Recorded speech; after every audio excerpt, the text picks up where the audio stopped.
துணை. குரு அடி ஆதி எனும் பரம்பொருள் மெய்.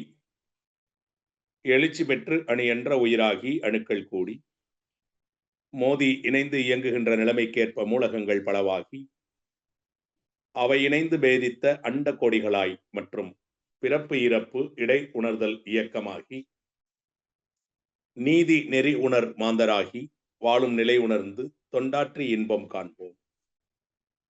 சிந்தனையாளர்களே, அறிவிலே உயர் ஞான நிலையை எட்டியிருக்கும் மனவளக்கலை பயிற்சியாளர்களே, அனைவருக்கும் இனிமையான மாலை வணக்கங்களை பகிர்ந்து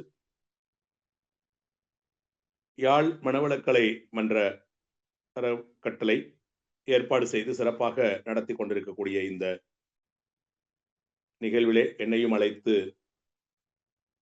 நிகழ்வை பொறுப்பேற்று நடத்தி கொண்டிருக்கக்கூடிய தலைவர் உட்பட அத்தனை பொறுப்பாளர்களையும் வணங்கி நன்றி கூறி ஆசான் அருட்தந்தை வேதாத்ரி மகரிஷி அவர்களுடைய நினைவுகளோடு இந்த மன நிறைவு என்கிற ஒரு உரையை நான் துவங்குகிறேன். மகரிஷி அவர்கள் மன நிறைவு என்கிற தலைப்பிலே ஒரு கவி கொடுத்திருக்கிறார்கள். எதிர்பார்த்தல் ஏமாற்றம் தவிர்த்து விட்ட போது இயற்கையிலே நமக்கமைந்த ஆற்றல் ஆக்க வழியில் எதிர்ப்பின்றி தடையின்றி எழுச்சி பெற்று ஓங்கும். எச்செயலும் மனவழிவு நுட்பத்தோடு ஆகும். எதிர்காலம் வாழ்க்கை துறை அனைத்திலும் புத்துணர்வும் இன்முகமும் தொண்டாற்ற பல நட்பும் கூடும். எதிர்பார்த்து அறிவடைந்த ஏழ்மை நிலை தாண்டி எப்போதும் வளம் நிறைந்த மனநிறைவு உண்டாகும். இந்த கவியில ஒரு கருத்தை முன்வைக்கிறார். எதிர்பார்த்தல் என்கிற ஒன்று ஏமாற்றத்துல தான் அது முடியும். அதை தவிர்த்து விட வேண்டும். ஒவ்வொருத்தருக்கும் அவங்கவுங்க தன்மைக்கு ஏற்ப ஒரு விதமான வாழ்வு அது அமைஞ்சிருக்கும். நமக்கு என்ன அமைஞ்சிருக்கோ அதை ஏற்றுக்கொண்டு ஆக்க வழியில நாம தொடர்ந்து எழுச்சி பெற்று போனோம்னா தடை இல்லாம போக முடியும் அப்படின்னு இதுல குறிப்பிடுறார். பிறகு எதிர்காலமோ அல்லது எல்லா துறைகளுமோ ஒரு புத்துணர்வு கிடைக்கும். தொண்டாற்றும் பொழுது பல பேர் நட்பும் இன்முகமா இருந்து இயங்கக்கூடிய தன்மையும் கிடைக்கும். எதிர்பார்த்ததுனால ஏற்பட்ட கவலை நீங்கி வளம் நிறைந்த மனநிறைவு எப்போதும் கிடைக்குங்கிற பொருள்பட இந்த கவிய மகரிஷி குறிப்பிடுகிறார் மனநிறைவை பத்தி பேசும்பொழுது. ஆக எதிர்பார்த்தல் வேண்டாம். இப்ப அவங்களுக்குன்னு என்ன இருக்கிறதோ அக்செப்ட் ஆஸ் இட் இஸ்ன்னு சொல்லுவோம். ஏற்றுக்கொள்கிற ஒரு தன்மை அது வளரணுங்கிற அடிப்படையில் இந்த கவியை மகரிஷி வழங்கி இருக்கிறார்கள். மற்றொரு இடத்திலே நமக்கு மனநிறைவை பற்றி எழுதுகிறார்கள். எல்லையில்லா மனநிறைவு என்கிற தலைப்பிலே குறிப்பிடுகிறார்கள். இறைநிலையில் தனை இணைத்து கரைந்து நிற்க, இறைநிலையில் தனை இணைத்து கரைந்து நிற்க எல்லையில்லா மனநிறைவு பழகி கொண்டால், பாருங்க, இறைநிலையில் தனை இணைத்து கரைந்து நிற்க எல்லையில்லா மனநிறைவு பழகி கொண்டால் குறையுணர்வு எத்துணையும் எழுவதில்லை. இப்படி இருக்க பழகிட்டோம்னா குறையுணர்வு எத்துணையும் எழுவதில்லை. குவிந்து மனம் தான் என்ற முனைப்பு அற்றாலும் நிறைந்து நின்று கோடான கோடி அண்டம் நினைவுக்குள்ளே அடக்கி விரிந்து நின்று மறைந்து தான் அற்றாலும் முனைப்பு அங்கு ஏது மறையும் அளவில் முழுமை பொருளாய் மாறும். அந்த கவியில எதிர்பார்ப்ப வேண்டாம் அப்படின்னு சொல்லியும் இந்த கவியில மகரிஷி என்ன குறிப்பிட்டாங்கன்னா ஒரு எல்லையில்லா மனநிறைவுன்னு சொல்றார். மனுஷனுக்கு அந்த மனநிறைவு வந்து எல்லை இல்லாமல் இருக்கு. அது இறைநிலையில தன்னை இணைத்து கொண்டு அதுல கரைஞ்சி நிற்கும் பொழுது அங்க ஏற்படக்கூடிய அந்த எல்லையில்லா மனநிறைவை பழகிக்கிட்டோம் அப்படின்னா, தொடர்ந்து செஞ்சு இதை பழகிக்கிட்டோம்னா குறையுணர்வு எப்போதும் வரப்போறதே இல்லை அப்படின்னு குறிப்பிட்டார். மனம் விரியாம தனக்குள்ளேயே குனிஞ்சு தான் தனது என்ற பற்றுதலுக்கு உட்பட்டு விட்டா அங்கேயும் இந்த குறை உணர்வு வரும். அப்ப அதை நீக்கணும்னா இந்த அண்டம் அளவுக்கு மனதை விரிச்சு அதை மனதுக்குள்ளார அடக்கி விரிந்து நின்னுட்டோம்னா இந்த குறையும் அற்று போய்விடும். முனைப்புக்கு அங்கே வழி இருக்காது. இப்ப மன விரிவை பெற வேண்டுங்கிறது இதுல குறிப்பிட்டிருக்கு. 2 வகை. ஒன்று, இந்த பேரண்டம் வரைக்கும் மனதை விரிச்சு அடிக்கடி மன விரிவு பெறுவது. தான் தனதுன்னு குவிந்து நின்று ஒரு குறிப்பிட்ட எல்லைக்குள்ளார, ஒரு பொருளுக்குள்ளார, நிகழ்ச்சிக்குள்ளார, இன்பத்துக்குள்ளாரன்னு அடக்கி கொண்டு தன்முனைப்பு இல்லாம எழ வேண்டும் என்றால், தன்முனைப்பு நீங்க வேண்டும் என்றால், விரிந்த பேரண்ட வரைக்கும் தன்னுடைய மனதை விரிக்கிறதும், பேரண்டத்தையே தனக்குள்ளார அடக்கி அதை அனுபவம் செய்வதும், இது எல்லாத்துக்கும் அப்பால இருக்கக்கூடிய அந்த இறைநிலையோட மனதை ஒடுக்கி அந்த இறை உணர்வு அப்படிங்கிற அந்த தன்மையில நிற்கும் பொழுது இது கிடைக்கிற மனநிறைவு வந்து எல்லை இல்லாத மனநிறைவுன்னு இருக்கு. ஆனால் இது எல்லாமே பயிற்சியால தான் பெற முடியும். இன்னைக்கு யதார்த்தமான வாழ்வை பார்க்கிறோம். நம்ம வந்து ஒரு பயிற்சியாளர்கள் இதை பத்தி பேசிட்டு இருக்கோம். சுவாமிஜி இது மாதிரி கவி கொடுத்திருக்காருன்னு சொல்லி. யதார்த்த வாழ்க்கையில இந்த மனநிறைவுங்கிறது சாட்டிஸ்பாக்சன் ஆங்கிலத்தில் சொல்லுவோம். யாரு என்ன நிலையில இருந்தாலும் சரி,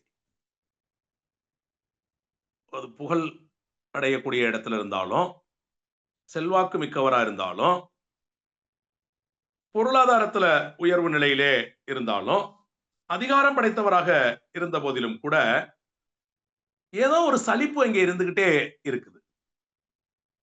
அப்படின்னா என்ன அப்படின்னு கேட்டீங்கன்னா, தற்போது தனக்கு கிடைத்திருக்கக்கூடிய இந்த பொருளோ, புகழோ, அதிகாரமோ, செல்வாக்கோ, அதை ஏற்றுக்கொண்டு இதுல நமக்கு இப்படி ஒரு வாழ்வு அமைந்திருக்கிறது, நாம இதை கொண்டு இந்த உலகத்திற்கு ஏதாவது தனக்கும் நன்மையாகவும் பிறருக்கு ஏதாவது செய்யலாமா என்று பார்ப்பதில்லை.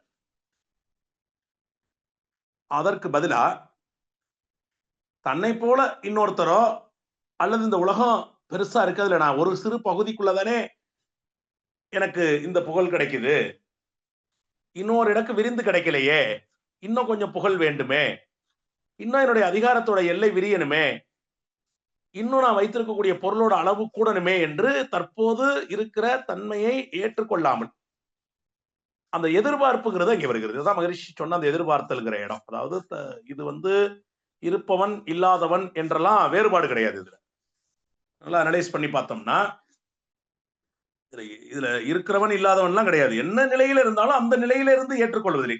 என்ன அப்படின்னு பார்த்தா நிகழ்காலத்துல தனக்கு இருக்கக்கூடிய அறிவையும் ஆற்றலையும் வாய்ப்பையும் ஏற்றுக்கொள்வதில்லை. அப்ப இன்னும் வேண்டும் என்கிற இந்த இந்த தன்மைதான் பொருள், புகழ், அதிகாரம், செல்வாக்கு, புலன் இன்பங்கிற இந்த 5 இவைகள்ல எந்த வகையிலையும் சரி. அப்ப இது ஏன் இப்படி இப்படி ஒரு தன்மை மனதுக்கு இருக்கு அப்படின்னு கேட்டீங்கன்னா, முந்தைய கால வாழ்விலை இது இருக்கதான் செஞ்சது. ஆனால் அது பொதுவான நிலையில இல்லாம சில பேர் வந்து இந்த உலகத்தை வெற்றி கொள்ள வேணும்னு சொல்லி ஒரு ஆட்சியாளரா இருக்கக்கூடிய ஒருத்தர் தெரியாத பகுதிகளை நோக்கி தன் படையெல்லாம் கிளப்பிக்கிட்டு போய் அந்த பகுதியை தன்னுடைய ஆட்சிக்குள்ள கொண்டு வரணும்ட்டு போவாங்க. அப்படி இந்த உலகம் முழுவதும் இருக்கக்கூடிய, அதாவது இங்க மட்டும் நடக்கல, இந்த உலகம் பூரா வந்து இப்படி சிறிய சிறிய ஆட்சியாளர்களால, அதாவது மன்னர்களால் ஆளப்பட்ட காலத்துல இப்படி எல்லாம் இருந்தது. அதுல 2 அறியப்பட்ட நபர்கள் நம்ம இதுல பார்க்கணும். ஒண்ணு வந்து செங்கிஸ்கான் அப்படின்னு சொல்லக்கூடிய ஒருத்தர், இன்னொருத்தர் நம்ம தமிழக பகுதியிலிருந்து சொன்ன ராஜராஜ சோழர். செங்கிஸ்கான் மிகப்பெரிய போர் வீரராக அறியப்படுகிறார். சிந்து நதியை வந்து பார்த்துட்டு எல்லாரும் திரும்பி போன சமயத்துல அவர் சிந்து நதியை அவரும் ஒரு முறை திரும்பி போறாரு. ஆனா பிறகு யோசிக்கிறார், நான் போய் இந்த நதியை கடக்காம செல்வதான்னு சொல்லி நதியை கடந்து உள்ள வந்துடுறாரு. உள்ள வந்து இங்க நிலப்பரப்பை கைப்பற்றுகிறார். இப்படி பல அகண்ட பகுதியாக நிலப்பரப்பை கைப்பற்றுனதுல வந்து நமது அருண்மொழித்தேவனுக்கும் பங்கு உண்டு. ஆனா வரலாற்றுல, உலக வரலாற்றுல அருண்மொழித்தேவனுக்கு கிங் ஆஃப் கிங் என்று சொல்லி ராஜராஜன் என்கிற ராஜாதி ராஜா அப்படின்னு சொல்லி அப்படி ஒரு பட்டத்தை கொடுத்தாங்க. ஆனா செங்கிஸ்கானுக்கு கொடுக்கல. இந்த வரலாற்று நிகழ்வுல 2 பேருமே அந்த வேலையை செஞ்சாலும் கூட தன்னிட்ட இருக்கக்கூடிய அறிவு, திறன், இது போர் திறன், இதெல்லாம் கொண்டு ஒரு இடத்தை பிடிக்கக்கூடிய திறன் இருந்தா கூட ஒரு இடத்துல முடங்கி இல்லாம போய் வேற வேற பகுதிகள் எல்லாம் பிடிச்சு ஆட்சியின் கீழே கொண்டு வந்த போதிலும் கூட அங்க செங்கிஸ்கான் என்ன பண்றாரு அப்படின்னு கேட்டா, ஒரு பகுதியை பிடிச்ச பிறகு அந்த பகுதியில இருந்த எல்லாரையும் அடிச்சு ஒழிச்சிட்டு போர் வீரர்களோட போர் பண்ணதோட விடல. அதுக்கப்புறம் தெருவில் இருந்த பெண்களை கவர்றது, பொருளை கவர்வது, வழியில் தென்பட்டவர்கள் தலையெல்லாம் வெட்டி வீசுவது, இப்படி தர்ம நெறிக்கு மீறா நடந்தார். ஆனால் அருண்மொழித்தேவன் அப்படி இல்லை. எங்க போய் ஒரு இடத்தை தன்னுடைய திறனால, தன்னுடைய போர் திறனாலையும் அறிவு கூர்மையாலையும் அந்த இடத்தை தனதாக்கி கொள்ளணுங்கிற அந்த வேலையை செய்தால் கூட அங்க அந்த இடத்தை கைப்பற்றிய பிறகு அங்க இருக்கக்கூடிய அறிவாளிகள், திறன் வாய்ந்தவர்கள் இவர்களோடு கலந்து ஆலோசித்து ஒரு தளபதி ஒருத்தர் அங்க நிர்ணயம் செய்து அதை அவருடைய ஆட்சியின் கீழே கொண்டு வந்து மக்களுக்கு நாம என்ன செய்ய முடியும், இன்னல்கள் இல்லாமல் செய்வதற்கு வழிகளை செய்தார். அப்ப அந்த மாதிரி அறம் அல்லது நெறி என்கிற இந்த இதை கடைபிடித்த ஒரு இந்த போல போய் இருந்து அந்த பகுதியை கைப்பற்றி இருந்த ஒரு மன்னருக்கு இப்படி ஒரு பெயர் கொடுக்கப்பட்டது. வீரத்திலையும் தீரத்திலையும் பெருசா பேசப்பட்ட செங்கிஸ்கானுக்கு அது இல்லை, அது அவ பெயர். ஏன்னு கேட்டீங்கன்னா இந்த போர் தர்மம் மீறப்பட்டது. அப்போ ஒருத்தருக்கு கிடைக்கக்கூடிய அந்த புகழோ அந்த அது எதை பொறுத்து இருக்குன்னு கேட்டீங்கன்னா செய்கையில் இருக்கக்கூடிய நெறியை பொறுத்து இருக்கு. அப்ப நெறியோடு வாழ வேண்டும். அப்போ ஒரு பொருளை பெறுவதோ அடைவதோ இன்னும் உயர்ந்த நிலைக்கு போவதற்கு முயற்சி செய்ய வேண்டாம் என்று சொல்லவில்லை. அவரோர் அறிவு நிலைக்கும் வாய்ப்புக்கும் தகுந்தாற் போல இப்ப இருக்கிற நிலைமையை தாண்டி இன்னும் மேலே பொருள் நிலையிலோ அந்த இந்த 4 தன்மைகள்ல அதிகாரத்திலேயோ செல்வாக்குலையோ இதுலயோ மேல உயர்ந்து போக வேண்டாம் என்று இங்க சொல்லல. ஆனால் அப்படி போவதற்கு எடுக்கக்கூடிய முயற்சியில அங்க கிடைக்கக்கூடிய அந்த அந்த உயர்வு நிலைய யாருக்கு பண்ணணும் அப்படின்னு கேட்டீங்கன்னாக்க, மனம் விரிந்த நிலையில இந்த சமுதாய மக்களோடு ஒருங்கிணைந்து அதை அனுபவிக்க பழகணும். இந்த இடத்தான் வரக்கூடிய அந்த நிறைவு, இங்க இருந்து கிடைக்கக்கூடிய அந்த அந்த அந்த அந்த ஒரு பகுதியை உரிமை கொண்டதிலேயோ அல்லது ஒரு ஒரு புகழுக்கு சொந்தக்காரராக நான் மாறினதிலேயோ அல்லது இன்னும் பொருளை நான் பெருக்கி கொண்டதாலேயோ எனக்கு கிடைத்த இன்பத்தை விட அதை பிறர் பயன்பாட்டுக்கு கொண்டு வந்து அவர்களின் அனுபவிச்சு அவர்களுக்கு துன்பம் நீக்கி அந்த அங்கிருந்து கிடைக்கக்கூடிய அந்த பிரதிபலன், அதனால் வரக்கூடிய மனோபாவம், அந்த மனோபாவத்துலதான் கிடைக்கக்கூடியதுக்கு பேர் தான் மனநிறைவுன்னு சொல்லி பேர். இப்ப மனநிறைவுங்கிறது நம்ம ஏற்கனவே ஒரு இதே தலைப்பை ஒட்டி சிந்திச்சிருக்கிறோம். ஆக பெரும் பொருளா இருக்கக்கூடிய இறைநிலைய உணர்வதும், இறைநிலையே தானாக இருக்கிறேன் அப்படிங்கிற அந்த தன்மைய நான் உணர்ந்த பிறகு இங்க இருக்கிற எல்லா பொருட்களும் எல்லாமே அதனுடைய பகுதி பொருள் தான் அப்படிங்கிற ஒரு தன்மையை நான் உணர்ந்த பிறகு எனக்கு எப்படி ஒரு பொருள் மேல பற்றோ ஒரு நிகழ்ச்சி மேல பற்றோ வரும். அப்ப ஆக பெரும் பொருளை உணர்ந்த பிறகு எப்போதும் அதுல இருந்து இருக்கும் பொழுது கிடைக்கக்கூடிய ஒரு இன்பம் மனநிறைவுங்கிற ஒட்டி நாமளே இங்க இந்த தளத்திலே நான் பேசியிருக்கோம். ஆனால் இப்ப பேசுற இதே மனநிறைவு என்பதை வாழ்வியல்ல நான் எந்த மாதிரி இத கையாளுகிறேன். அப்போ மனதின் தன்மையை நம்ம இங்க பார்க்கிறோம். மனதை பற்றி ஒரு சரியான புரிதலை கொண்டு வாழ்க்கையில நம்மளுடைய வாழ்வியல் முறை எப்படி வாழணும், அதுல இருந்து கிடைக்கக்கூடிய ரிஃப்ளெக்ஷன்ஸ், அதனால வரக்கூடிய விளைவுகள், அந்த விளைவு நமக்கு மனநிறைவை தருவதாக இருக்க வேண்டும். மகரிஷி அதுக்கு என்ன சொல்றாருன்னு பாத்தீங்கன்னா, நிறைவால் நிறை அப்படிங்கிற ஒரு தலைப்புல ஒரு கவி கொடுக்கிறார். நீர் நிறைந்த பாண்டத்தில் காற்றேறாது, நித்தியமாம் மெய்ப்பொருளால் நிறைந்த உள்ளம், ஊர் உலக பொருள் கவர்ச்சி உணர்ச்சி ஏதும் உள் நுழையா, இப்பேறு தவத்தால் அன்றி யார் பெறுவர் யார் தருவர், இப்பேறு தவத்தால் அன்றி யார் பெறுவர் யார் தருவர், அறிவு ஓங்கி அதுவேதான் மெய்ப்பொருள் என்ற அறியும் பேற்றை சீர்நிலையில் மனம் வைத்து வேண்டா பற்றை செதுக்கி கொண்டிருக்கும் விழிப்பு வேண்டும். இதுதான் நிறைவிலேயே நிறைந்து நில்லுன்னு சொல்றாரு. அதாவது அந்த மெய்ப்பொருள் நிலையிலேயே இருக்கும். ஆனா இந்த அவத்தை தவிர வேற யார் இதை தந்துட முடியும்? அப்ப இந்த தவத்தை குரு தந்திருக்கார். தவத்தை தவிர யார் இதை தந்திர முடியும் அப்படிங்கிறத சொல்றாரு. எப்போதுமே சீரான மனநிலையில வேண்டாத பற்ற வேண்டாத பற்றுன்னு சொல்லி ஒதுக்கி கொண்டே ஒரு விழிப்போட இருக்கணும் அப்படிங்கிற இடத்தை அதுல குறிப்பிடுறார். இன்னும் ஒரு கவி இதை ஒட்டி வழங்கி வாழ்வோம் அப்படிங்கிற தலைப்புல சொல்றார். மருத்துவம், உளவியல், விஞ்ஞானம், ரசவாதம், ஆன்மீகம், மதிப்புடைய இத்துறைகள் எது ஒன்றில் மனிதவள உயர்ந்த போதும் கருத்துயர்த்தி அவ்வறிவு வாழ்வினிலே புகுத்தியும் ஒரு நன்மை காணாத போததனால் உலகத்துக்கு எவ்விதம் நன்மை இல்லை, எவ்விதத்தும் நன்மை இல்லை. திருத்தமிழா தன்முனைப்பு ஓங்கி தற்பெருமைகளை பேச பேச தனக்கு நட்பு சமூகத்தில் குறைந்து குறைந்தே தேய்ந்து தனியனாக்கும் வருத்தமே அவர் வாழ்வில் மேலோங்கும் ஞானம் வரா வாழ்ந்து கண்ட உண்மை இதுதான் நாமும் வழங்கி வாழ்வோம், வாழ்ந்திடுவோம், வாழ வைப்போம். அற்புதமான ஒரு கவியாக இதை மகரிஷி குறிப்பிடுகிறார். முன்னாடி எதிர்பார்க்க வேண்டாம், இப்ப என்ன இருக்கோ அதை ஏற்றுக்கொள்ளுதல், பிறகு இறைநிலையில விரிந்து போவது, பேரண்ட வரைக்கும் மனதை விரிச்சு தான்கிற அளவுல குறுகி நிக்காம இருக்கணும் அப்படிங்கிற கருத்தை சொல்லியிருந்தாரு. நிறைவான நிலையில நிறைஞ்சு நிக்கிறதுக்கு தவமே இதுக்கு பேரு. அதை தவிர வேற யாரு வருவா? அப்படி தவத்துல போய் நிறைவான நிலையில நிறைஞ்சு நின்னா மனதுக்குள்ளார பொருள் கவர்ச்சி எப்படி உள்ள நுழைஞ்சிரும் அப்படிலாம் கேட்டுட்டு கடைசியா ஒரு ஒரு ஒரு திருத்தமான ஒரு கவியாக இது மருத்துவ உளவியல் விஞ்ஞான ரசவாதம் ஆன்மீகம் சொல்லி எல்லா மதிப்புட துறையிலே நீ உயர்ந்து உயர்ந்து போய் அதுல மனுஷனுக்கு எந்தவித நன்மையும் செய்யாம நீ போய்கிட்டே இருக்கிறனால என்ன வந்துட போது கவலையை தவிர எந்த நன்மையும் இல்லைங்கிறப்ப அப்ப அது மட்டும் இல்ல எப்போதும் தற்பெருமையே பேசிக்கிட்டு பிறர் உயர்வை மதிக்காம தன்னையே நிறுத்தி முன்னிறுத்தக்கூடிய தன்முனைப்பு வைத்துக்கிட்டே இருந்தாக்க சமூகத்துல வந்து மதிப்பு குறைஞ்சுக்கிட்டு தான் போகும். இது ஒன்றும் புதுசு கிடையாது, நான் கண்ட அனுபவத்தில் கண்ட உண்மைதான். அப்ப நம்மகிட்ட இந்த தன்முனைப்புல தற்பெருமை பேசுறத நாம விட்டொழிக்க வேண்டும். இப்ப தற்பெருமை பேசும் பொழுது என்ன என்ன ஆயிடுதுன்னு கேட்டா பிறருடைய கருத்தை மதிக்கிறதுல நமக்கு உடன்பாடு ஏற்படுவதில்லை. அப்ப எப்போதுமே தன்னை முன்னிறுத்தி தானே முன்னே என்று நிற்கிறக்கூடிய அந்த நிலை வரும்போது ஒன்னும் இல்ல. வாழ்ந்து கண்ட உண்மை இதுதான். இப்ப இதுக்கு என்னதான் தீர்வு அப்படின்னு சொல்றாரு. நாம வழங்கி வாழ்வோம்னு சொல்றாரு. இன்னொருத்தருக்கு கொடுத்துதான் வாழ முடியும். வழங்கி வாழ்வோம், வாழ்ந்திடுவோம், வாழ வைப்போம் அப்படின்னு குறிப்பிட்டார். நீதி நெறி உணர் மாந்தராகி வாழும் நிலை உணர்ந்து தொண்டாற்றி இன்பம் காண்போம்னு சொல்லிட்டார்.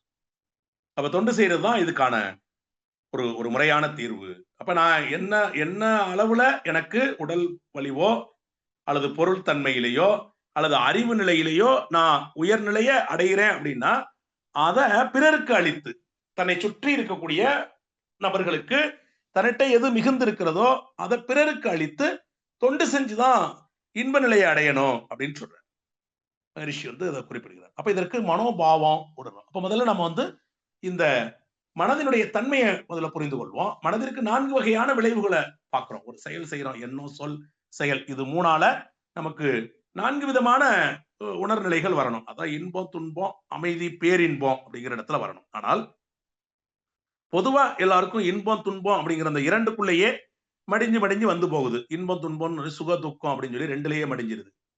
அப்ப சுக துக்கம் அப்படிங்கிற அந்த 2 கடந்து மேல போகணும்னா மகரிஷி ஒரு கவியில குறிப்பிட்டார்.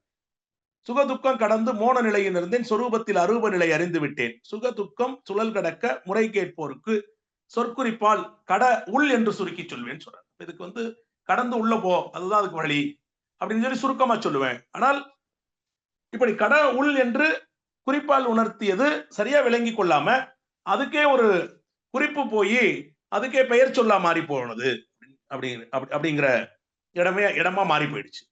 மனதுக்கு இன்பம் துன்பங்கிற அந்த 2 எல்லைக்குள்ளார மட்டுமே இல்லாம அமைதி பேரின்பம் அப்படிங்கிற இன்னும் 2 இருக்கக்கூடிய அந்த அந்த உணர்வு நிலைக்கு போகணும்னா முதல்ல தவம் செய்யணும். தவத்தின் மூலமா கிடைக்கக்கூடிய மன வலிமை அதுல இருந்து என்கிட்ட இருக்கக்கூடியதை கொண்டு அறம் செய்ய வேண்டும். இன்பம் துன்பம் என்னன்னு பார்க்கும்போது இவை 2 எங்கிருந்து தோன்றுகின்றன என ஆராய்ந்தேன். இன்பமே இயற்கையிலே எதிலும் என்றும் எங்கும் நிறைஞ்சிருக்கு. அப்ப இயற்கையில இன்பத்தை தவிர ஒண்ணுமே இல்லை. அனுபவத்திற்கு இன்பத்தின் அளவு முறை மாறும் போது ஏற்படும் ஒரு பொருத்தமில்லா உணர்ச்சியே தான் இன்பத்தின் மறுபெயராம் துன்பமாயும் 2ம் அறிவின் அலைகளாயும் கண்டேன். இன்பமோ துன்பமோ 2 அறிவோட அலைநிலையில தான் பாக்குறேன். ஆனா இயற்கையில இருக்கிறது எல்லாமே இன்பம் தான். இன்பம் கெட்டு போகும்போது வரக்கூடியதுக்கு பேரு தான் துன்பம். ஆனா இயற்கையில இயல்பா இருக்கிறத இன்பம் என உணராத ஒரு மயக்க நிலையில நம்ம மனம் இருக்கு. உதாரணத்திற்கு என் கையில இப்ப செல்போன் வச்சு பேசிட்டு இருக்கேன். இந்த செல்போன் பேசிக்கிட்டே இருக்கும் பொழுது திடீர்னு இன்னொருத்தர் யாரோ வந்துடுறாரு. ஸோ அவர்கிட்ட சொல்லிட்டு இந்த ஃபோனை பேசிட்டு அங்கே வச்சுட்டு வந்துடுறேன். கொஞ்சம் நேரம் ஆயிடுச்சு. அவரோட கொஞ்சம் வெளியில போயிடுறேன். வெளியில போன பிறகு அந்த இடத்துல பாக்கெட்ட தடவி பார்க்குறேன். செல்ஃபோன காணோம். உடனே அங்கே ஒரு பதட்டம் வருது. செல்ஃபோன் காணலையே அப்படின்னு ஒரு இயல்பா எல்லாருக்கும் ஏற்படுற ஒரு ஒரு பதட்டம். உடனே நினைவுக்கு திருப்புறேன். இங்க இருக்கும், இங்க இருக்கும், இங்க வச்சோம்னு சொல்லி. ஃபோன வச்சுட்டு வந்ததுல அது சார்ஜ் இல்லாம இருந்திருக்கு. பேட்டரி டவுன் ஆகி ஸ்விட்ச் ஆஃப் ஆயிடுது. இப்ப அந்த ஃபோன நான் ரிங் பண்ணி பார்க்குறேன். ஸ்விட்ச் ஆஃப் ஆயிடுச்சு. உடனே எனக்கு பலவிதமான எண்ணங்கள், சிந்தனைகள் வருது. ஃபோன் எடுத்தவன் யாரோ ஸ்விட்ச் ஆஃப் பண்ணிட்டான். இனி நமக்கு கிடைக்காது அப்படின்னு. இது ஒரு 5, 6 நிமிடங்கள் இப்படி ஓடிக்கிட்டே இருக்கு. இங்க இருக்குமா, அங்க இருக்குமா, ஸ்விட்ச் ஆஃப் பண்ணவன் என்ன பண்ணியிருப்பான்? ஆக லொக்கேட் பண்ணிட்டோம். இந்த இடத்துல இருந்திருக்கலாம். இதாயிருக்குன்னு. ஆனா அந்த பதட்டம் ஏற்பட்டோனே ஒண்ணும் புரியல. இப்ப என்ன பண்றாங்க, அங்க இருந்து ஒருத்தர் வர்றாரு. வரும்போது, "ஐயா நீங்க ஃபோன வச்சுட்டு போயிட்டீங்க. அதான் குடுத்துட்டு போயிடலான்ட்டு வந்தேன். எங்க இருக்கீங்கன்னு கேட்டேன். இவரோட இந்த இடத்துல இருக்கீங்கன்னாங்க. அதான் குடுத்துட்டு போலான்ட்டு வந்து அந்த ஃபோன குடுக்குறாரு." குடுத்த உடனே ஆனந்தம் வந்துருது இங்க. மகிழ்ச்சி வந்துருது. பட் இப்ப என்ன நடந்துச்சுன்னு பார்க்கிறோம். ஒரு ஃபோன் என் கையில தான் இருந்தது. ஆனா அப்ப இந்த ஆனந்தம் என்ட்ட இல்ல. இப்ப நான் அடைந்த இந்த ஆனந்தம் என்ட்ட இல்ல. ஆனா ஃபோன் என் கைய விட்டு போன பிறகு என்ட்ட இல்ல அப்படின்னு நான் நினைக்கிற பொழுது, என்னோட நினைப்பு நினைப்பு கிடை என் நினைவுக்கு வர்ற வரைக்கும் அது ஒண்ணும் பண்ணல என்னைய. என் நினைவுக்கு வரும் பொழுது, வந்த பொழுது, இது போல அந்த ஃபோன நம்ம இங்க வச்சுட்டு வந்துட்டோம் அப்படின்னு ஒரு நினைவுக்கு எனக்கு வந்த பொழுது, அப்ப என் அறிவுல ஏற்பட்ட ஒரு இன்னொரு உணர்ச்சி, அந்த அந்த இயல்பு கெட்டு போனப்ப எனக்கு வந்ததுக்கு பேரு துன்பம். இப்ப இந்த துன்பத்தால உணர்ச்சி நிலை வயப்பட்டு நான் இருக்கும் பொழுது, மீண்டும் அதே ஃபோன் இந்தா இருக்குன்னு கொடுத்து விடுகிறார்கள். அப்ப அடையக்கூடியதுக்கு பேரு இன்பமா இருக்கு. ஆனால் இந்த ஃபோன் தொலைவதற்கு முன்னால் என் கையில இருந்தது இல்லையா? அப்ப இப்ப நான் அடைந்த இன்பத்திற்கு ஈக்குவலன்டான ஒரு நிலையில அடைந்தேனான்னு கேட்டால் இல்லை. அப்ப இயற்கையாக இருக்கும் பொழுது இருப்பதை இன்பமாக உணராத ஒரு மயக்க நிலையில இருக்கிறேன். அப்ப நான் இன்பம் வேணும், இன்பம் வேணும்னு சொல்லி நான் மீண்டும் கேட்டுக்கிட்டே இருந்தால், ஒரு துன்பத்தை தந்து அந்த துன்பத்தை நீக்கி தான் இன்பத்தை தர வேண்டியிருக்கிறது. அப்ப இன்பம் என்று வரும் பொழுதே. அப்ப அப்ப இந்த இந்த மனோபாவத்துக்கு தான் அப்ப இருப்பதை இன்பமாக உணரவில்லை என்பதுதான் பேர். அப்ப இருப்பதை இன்பமாக உணர வேண்டும் என்றால் நான் இன்பத்தை உணரும் தன்மையாக இருக்கக்கூடிய இயற்கையை புரிந்து கொள்ள வேண்டும். தான் தன குடும்பம், சமுதாயம், இயற்கை அப்படிங்கிற கூட்டமைப்புல வாழ்ந்து கொண்டிருக்கக்கூடிய நானு இந்த உலகியல்ல எப்படி நாம வந்திருக்கிறோம், இந்த உயிரினங்கள் எப்படி தோன்றியது, இயற்கைங்கிறது என்னது, அதுல இருந்து அணு முதற்கொண்டு அண்டங்கள் வரைக்கும் வந்த இந்த பிரபஞ்சத்துல எத்தனை எத்தனை எத்தனை கோடான கோடான கோடான கோடி கணக்கான சூரியன்கள், அதை சார்ந்து இருக்கக்கூடிய கோள்கள், கோள்களை சுற்றக்கூடிய துணைக்கோள்கள் சொல்லி இப்படி இருக்கக்கூடிய இந்த பிரபஞ்ச தோற்றத்துக்குள்ளார பஞ்ச பௌதிகமும் சேர்ந்த ஒரு நேர்த்தியான கட்டமைப்பை கொண்டிருக்கக்கூடிய இந்த பூமியில கோடிக்கணக்கான பல்லாயிர கோடிக்கணக்கான உயிரினங்கள் தோற்றுவித்து அதுல 1, 2, 3, 4, 5 வந்து 6வதாக மனிதனாக மனமாக விரிந்து வந்திருக்க இந்த தன்மையெல்லாம் பார்க்கும் பொழுது இயற்கையில எத்தனை பெரிய நிகழ்ச்சிகள் நடந்து கொண்டே இருக்கிறது. நான் ஒரு சிறிய விஷயத்திற்காக என்ன இவ்வளவு பெரிய விஷயத்தை நடத்திட்டு ஒண்ணுமே இல்லாதது போல இருக்கக்கூடிய எஞ்ஞான இல்லாத இன்ப பெருமானா இருக்கக்கூடிய அந்த நிலையோட ஒப்பு நோக்கி பார்க்கிறப்ப நான் ஒரு புள்ளியிலும் புள்ளியாக ஒரு இருக்கக்கூடிய நான் என் மீது நானே சிறந்தவன் என்று நிற்கக்கூடிய ஒரு நிலை இருந்தா என்ன இருக்கும்? அப்ப ஒன்று என்கிட்ட இருக்கக்கூடிய இயல்பாக இருப்பதை இன்பம் என்ன காணாமல் நான் சிறப்பு மிக்கவன், என்னிடம் மட்டுமே சிறப்பு இருக்க வேண்டும் அப்படின்னு சொல்லிட்டு பிறரோட ஒப்பு நோக்கி எப்போதும் தன்கிட்ட இயல்பா இருக்கக்கூடிய அந்த தன்மையை விட்டுட்டு மென்னும் வேண்டும் அப்படிங்கிற அந்த எதிர்பார்க்கிற தன்மையில இருக்கும் பொழுது அந்த எதிர்பார்ப்பு எனக்கு ஏமாற்றத்தை தருகிறது. இப்ப இருக்கிற இந்த இன்ப நிலையை கூட இன்பமாக பார்க்காம நான் இன்னும் தாழ்ந்திருக்கிறேன் என்று நினைச்சு நான் ஏமாற்ற நிலையில் இருக்கேன். அதனால ஏற்படக்கூடிய குறைதான் அங்கே இருக்குது. அதுதான் என் மனநிறைவை தடுக்கிறது. ஆனா எனக்கு எல்லாமே இருக்குது. அப்ப மனம் தான் உயர வேண்டும். அறிவிலே உயர்ந்து இந்த தன்மையை அடைய வேண்டும். மன அறிவிலே உயர்ந்து இந்த தன்மையை அடைய வேண்டும் என்றால் வந்த துன்பம் ஏற்று சகித்து அவற்றை போக்க வழிகண்டு முறையோடு ஆற்றி இன்பம் காத்து எந்த துன்பம் வரினும் எதிர்நோக்கி நிற்கணும். இன்பமே மிகுதிப்படும் துன்பங்கள் தோல்விகிறோம். அப்ப அங்க மிச்சமா இருக்கிறது எதுன்னு கேட்டாக்க இன்பமே தான் மிச்சமாக அங்கே இருக்கும். அப்ப இங்க எந்த சூழல்ல இந்த மாதிரி குழப்பம் ஏற்படுது அப்படின்னு பார்த்தா மனுஷனுக்கு வந்து உலகத்துல வாழ்ற எல்லா இடங்கள்லையும் ஒரு தேவை, ஒரு ஒரு ஒரு ஒரு விருப்பம் இருக்கு. இந்த ஒரு செயல் செய்யணும், இதை அனுபவிக்கணும், இது வேண்டும் சொல்லி. அது 2 ஒட்டி வருது. ஒன்று தேவையை ஒட்டி வரக்கூடிய எழும் ஆசை, இன்னொன்று விருப்பத்தை ஒட்டி வரக்கூடிய எழும் ஆசை. இப்ப விருப்பத்தை ஒட்டி வரக்கூடிய வர்ற ஆசையில தேவை இருக்கலாம், தேவை இல்லாத கற்பனையான எதிர்பார்ப்பும் அங்க இருக்கலாம்.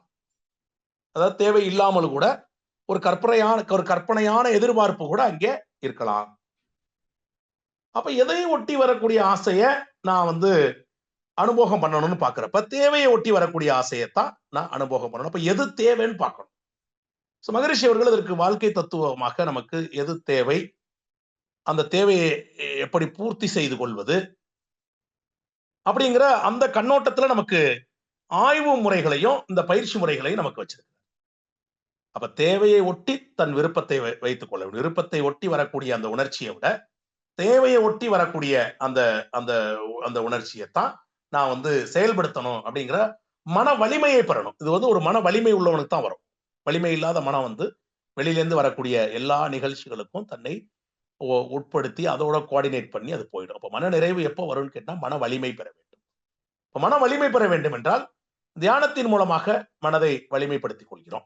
தியானத்துல முதல்ல உயிரை உணர்றோம். ஆக சிறிய பொருளா இருக்கக்கூடிய இந்த பிரபஞ்சமே உருவாக்கத்துக்கு காரணமா இருக்கக்கூடிய விண்ணு தான் நமக்குள்ள உயிராக இருக்கிறது.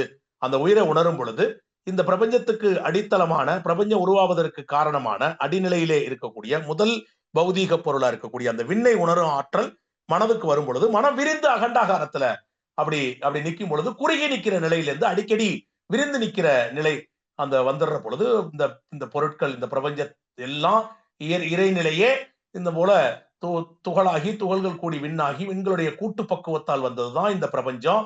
அதே விண்ணுதான் பஞ்ச பௌதிகத்தினுடைய நேர்த்தியான ஒரு விகிதாச்சாரத்துல கூடி இயங்குற ஒரு தன்மையில உயிர் என்ற ஒரு நிலையை அடைஞ்சு அதுல மனிதன் வரைக்கும் விரிந்து வந்திருக்கேங்கிற இந்த பரிணாம சரித்திரம் என்னுடைய மனதுக்குள்ளார ஆழ்ந்து அகக்காட்சியாக நின்று போயிடுச்சு அப்படின்னு சொன்னா எனக்கு இங்க இருக்கக்கூடிய எந்த பொருள் மீதும் பெரிய பற்று இல்லாமல் நான் எதை வைத்துக்கொண்டு எப்படி வாழ்வது என்கிற இந்த ஞானம் கிடைத்துவிடும். அப்ப மன நிறைவா இருப்பதற்கு ஞானம் பெற வேண்டும்.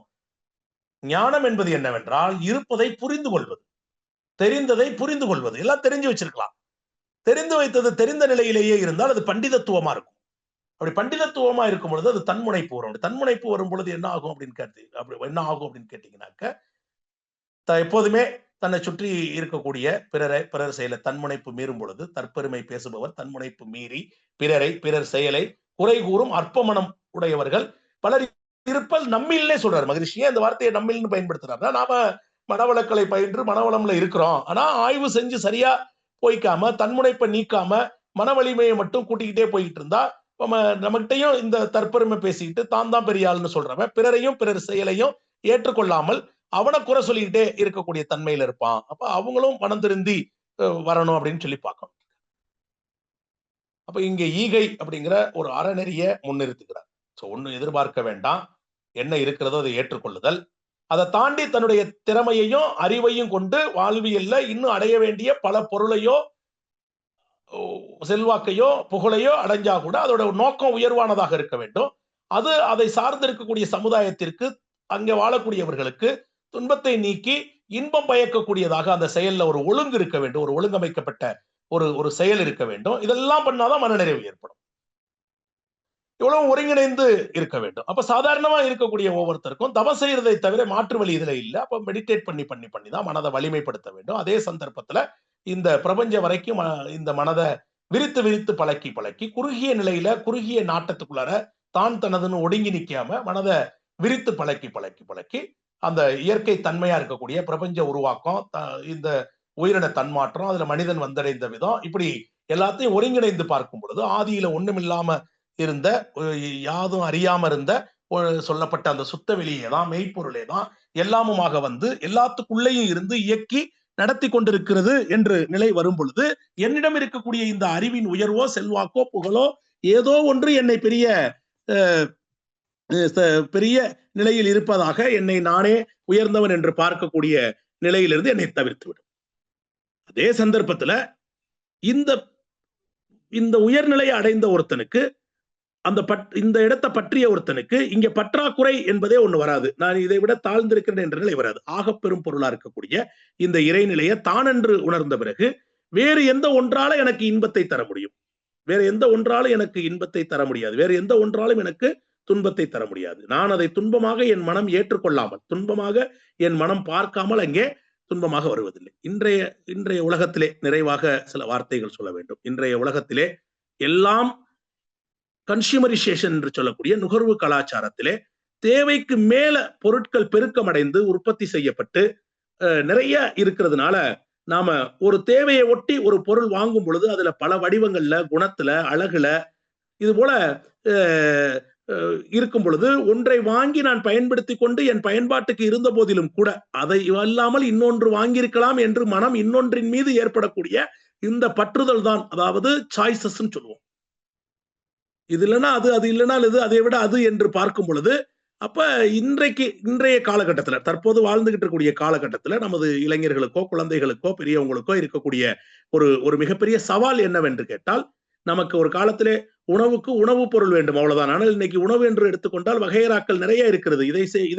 இதை சாப்பிட்டு பார்க்கலாம், அதை சாப்பிட்டு பார்க்கலாம், இதை விட கூடுதலாக எடுத்து பார்க்கலாம் என்று இந்த புலன் அனுபவத்திலே நான் எனது பசிக்காக தேவையை ஒட்டி உண்பது என்பதை போய் இன்றைக்கு அவுட்டிங் போவது என்பதும், உணவுப் பொருளை போய் நண்பர்களோடு இணைந்து சாப்பிட வேண்டும் என்பது கூட, அது சாப்பிட்டுக் கொண்டே நண்பர்களோடு உறவாட வேண்டும் என்பது இல்லாமல் அந்த உணவுப் பொருள்ல இருக்கக்கூடிய புதிய புதிய வகையறாக்கள் அத்தனையும் அனுபவித்து தீர்க்க வேண்டும் என்கிற பேரவா. நான் சொல்றது ஒரு உணவுப் பொருள், ஒரு செல்போன் வாங்கினால் கூட அதுல எத்தனையோ மாடல்கள் இருக்கும் பொழுது இதை வாங்கியிருக்கலாம், அல்லது இதை விட அது நல்லா இருக்கும் என்று ஒன்றின் மேல் நிலைத்து நிற்க முடியாமல் இதை விட அது சிறப்பு என்றும், என்னிடம் இருக்கிறதே சிறப்பாக இருக்க வேண்டும், அல்லது சிறப்பாக இருக்குதுன்னு என்று சொல்லப்படுகின்ற ஒன்று என்னிடம் இருக்க வேண்டும் என்கிற இந்த மனோபாவம்லாம், இந்த மனோநிலைகள் தான் இன்றைக்கு மனநிறைவு ஏற்படாமல் இருப்பதற்கான காரணங்களாக பார்க்கிறோம். கல்லூரியிலே படிப்பதற்கு ஒரு கோர்ஸ் சேர்ந்து இருந்தது. ஒரு காலத்திலே கல்லூரியிலே இடம் கிடைத்தால் போதும். ஆனால் இப்பொழுது அப்படி அல்ல. நிறைய கல்லூரிகளிலே எந்த கல்லூரி வேண்டும் என்றும், அதுல எந்த கோர்ஸ் வேண்டும் என்றும், இப்படி இதை விட அது எடுத்திருக்கலாம், அதை விட இதை எடுத்திருக்கலாம் என்று எல்லா வகையிலையுமே நமக்கு வாய்ப்புகள் என்று சொல்லப்படக்கூடிய இந்த தன்மை அதிகரிக்கும் பொழுது எதை தேர்ந்தெடுப்பது, எதை படிப்பது, எதை அனுபவிப்பது, எது வேண்டும் என்கிற இரண்டெல்லாம் எதுவும் கண்டறிய முடியாத ஒரு மனக்குழப்பத்துல நான் தேர்ந்தெடுத்தது சரிதானா என்ற மயக்கம், அல்லது நான் இதை விட அதை எடுத்திருக்க வேண்டும் என்கிற குழப்பம், இப்படிதான் இன்னைக்கு நம் முன்னே இருக்கக்கூடிய சவால்களாக இருக்கின்றன. அப்படி இருக்கும் பொழுது நீங்கள் எல்லா பொருட்களின் மீதும் நாம இதை விட அது சிறப்பு, அதை விட இது சிறப்பு என்று மனம் அலைந்து கொண்டே இருந்தால் ஒருபோதும் நிறைவடைய முடியாது. என்ன இருந்தாலும் நிறைவடைய முடியாது. அப்ப நிறைவுக்கு வேண்டும் என்றால் இந்த பல பொருட்கள், பல விஷயங்கள் அத்தனையுமே எதற்காக இருக்கிறது என்றால், இந்த உலகத்திலே வாழ்ந்து கொண்டிருக்கக்கூடிய உயிரினங்கள், குறிப்பாக மனிதன் தன்னை இன்பமாக துன்பம் தவிர்த்து வாழ்வதற்காகத்தான் அது இருக்குன்னு சொல்லி அதை சரியா அனுபவிக்க வேண்டும். எனக்கு என்ன தேவையை ஒட்டி வரக்கூடியதை எடுத்து பயன்படுத்திக் கொள்ள வேண்டும். எனக்கு கிடைத்ததை ஏற்று அதிலிருந்து என்னையும் நிறைவுபடுத்திக் கொண்டு பிறருக்கும் அதிலிருந்து உதவி செய்ய முடியுமா என்று தொண்டு செய்யக்கூடிய மனோபாவத்தை வளர்க்க வேண்டும். எனக்கே வேண்டும், நானே என்று எனக்குள்ளே குறுகி நிற்காமல் இன்றைய காலகட்டத்திலே தொண்டு என்கிற இன்னொரு இடத்திற்கு மனம் உயர வேண்டும். அப்படி உயர்ந்தால் மட்டும்தான் இன்பம் காண முடியும். மகிழ்வித்துதான் மகிழ்ச்சி அடைய முடியும், கொடுத்துதான் நான் இன்பம் பெற முடியும். நானே அனுபவித்து இன்பத்தை அடைய முடியுமா, மனநிறைவை அடைய முடியுமா என்றால் அது அடைய, அது சலித்து விடும். ஆனால் இன்னொருவருக்கு கொடுத்து அவர் துன்பம் நீக்கி, அவர் அந்த துன்பத்திலிருந்து நீங்கி அதனால் ஏற்படக்கூடிய மகிழ்ச்சி, அந்த மகிழ்ச்சியை வெளிப்படுத்தி நான் பார்த்து அதனால் இந்த ஆத்ம அனுபவம் கிடைக்கும் பொழுது ஏற்படக்கூடிய ஒரு உணர்நிலை தான் மன நிறைவு. அப்ப இன்பம் அளவு முறை மீற மாற துன்பமாய் மாறிடும். இதுதான் இயற்கை உண்மை. அப்ப இன்பத்தை தூய்க்கணும்னா தோன்றுகின்ற துன்பத்தை ஒழுக்கமுடன் தீர்த்தால் போதும். அப்ப என்ன துன்பம் ஏற்படுதோ அந்த துன்பத்தை ஒரு ஒழுக்க நெறியோட நின்று அதை நான் போக்கிட்டேன் அப்படின்னா இன்பம் நிலைச்சுக்கிறோம். அப்ப இன்பத்தை தேடி அலைய வேண்டாம்னு சொல்றாரு. இன்பம் இயற்கையிலேயே இருக்குது. ஆனால் துன்பம் என்பது இந்த இன்பத்தில் ஏற்பட்ட இடர்பாடுகள். அந்த இடர்பாடுகளை நான் குறைக்க சரி பண்ண மிச்சம் இருக்கிறது இயல்புல இருந்ததுதான், அது இன்பமா நிற்கும் அப்படின்னு சொல்லி இன்றைய வாழ்வியலுக்கு ஏற்ப நிலையில மனதை வலிமைப்படுத்துவதும் விரிவுபடுத்துவதும், இந்த பிரபஞ்ச தோற்றம் மூலம் மனிதன் உருவான விதம், இவைகள் எல்லாம் இயற்கையோடு தெரிந்து வைத்துக் கொண்டிருப்பதும், தேவையை ஒட்டி வாழ்வை அமைத்துக் கொள்வதும், இதெல்லாம் எனக்கு இன்றைய காலகட்டத்திலே மனநிறைவை பெறுவதற்கான வாய்ப்புகளாக இருக்கும். ஆனால் சாதாரண வாழ்வியல்லே யாருக்கும் மனநிறைவு ஏற்பட முடியாத அளவுக்கு பொருள் கவர்ச்சியும் உலக வாழ்வியல் முறையும் அமைந்திருக்கிறதுனால இயல்பா மனதுக்கு அந்த இன்பமற்ற நிலை என்று சொல்லக்கூடிய அன்சாட்டிஸ்ஃபேக்ஷன் அல்லது மிஸ்சாட்டிஸ்ஃபேக்ஷன் சொல்லக்கூடிய மன நிறைவற்ற தன்மை இருக்கிறது. இந்த நிறைவற்ற தன்மையிலிருந்து மனதை நம்ம மாற்ற வேண்டும் என்றால் தொடர்ந்து தவம் செய்ய வேண்டும், தொண்டு என்கிற அறம் செய்ய வேண்டும் என்று சொல்லி இந்த உரையை நான் நிறைவு செய்கிறேன்.